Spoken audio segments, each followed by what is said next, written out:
በየዓመቱ በሚሊዮኖች የሚቆጠር ዶላር ለሰው ሰራሽ የፕሮቲን ማሟያዎች ወይም ሰፕሊመንት ይፈሳል። ብዙዎቻችሁ ጡንቻ ለመገንባት ወይም የሰውነት ቅርጽ ለማስተካከል እነዚህን ኬሚካሎች ብቸኛ አማራጭ አድርጋችሁ ወስዳችኋል።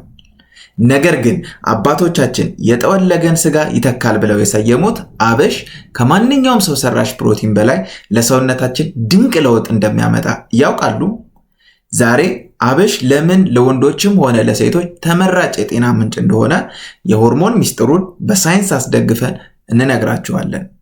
ውድ የኢትዮ ፈውስ ቻናል ቤተሰቦች፣ በዚህ ቻናል የምናዘጋጃቸው መረጃዎች ዓላማቸው አንድ ነው።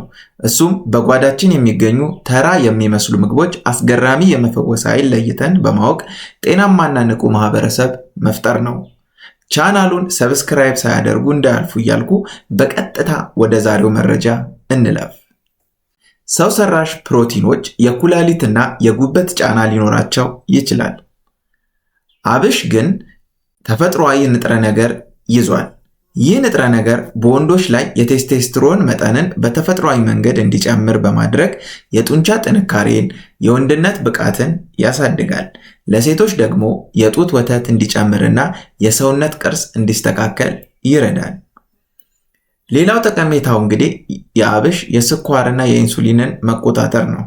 አብሽ ውስጥ ያለው ሃይድሮክሲ ሉሲን የተባለ አሚኖ አሲድ ኢንሱሊን በሰውነታችን ውስጥ በአግባቡ እንዲሰራ ያደርጋል። ይህ ማለት የስኳርን ከመቆጣጠር ባለፈ በሆድ አካባቢ የሚከማች ስብ ወይም ቤሊ ፋት እንዲቀልጥ ትልቅ እገዛ ያደርጋል። የፕሮቲን ፓውደሮች ብዙ ጊዜ ሰው ሰራሽ ማጣፈጫ ስላላቸው ለስኳር ተጋላጭ ያደርጉናል። አብሽ ግን መድኃኒት ነው።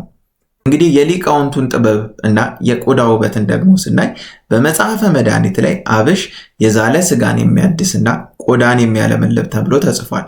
ዛሬ ሳይንሱ አብሽ ውስጥ ያሉ ጸረ ባክቴሪያና ጸረ ኢንፍላማቶሪ ባህሪያት ለቆዳ ጥራትና ለፀጉር እድገት ያላቸውን ፋይዳ አረጋግጧል። አብሽ መጠጣት ብቻ ሳይሆን ለፊት ማስክነትም እንግዲህ ተመራጭ ነው ማለት ነው። ይህ ደግሞ ለቆዳ በጣም ጥሩ እና ያማረ ቆዳ ይሰጠናል ማለት ነው። ሌላው እንግዲህ የምግብ መፈጨትና ለጨጓራ ጤና ያለው ጠቀሜታ ነው። ብዙ የፕሮቲን ፓውደሮች የሆድ መነፋትና ድርቀት ያመጣሉ። አብሽ ግን በውስጡ ባለው ሙኬሌት ወይም ዝልግልግ ፈሳሽ አማካኝነት የጨጓራ ግድግዳ በመላጠፍ ከቁስለት ይከላከላል።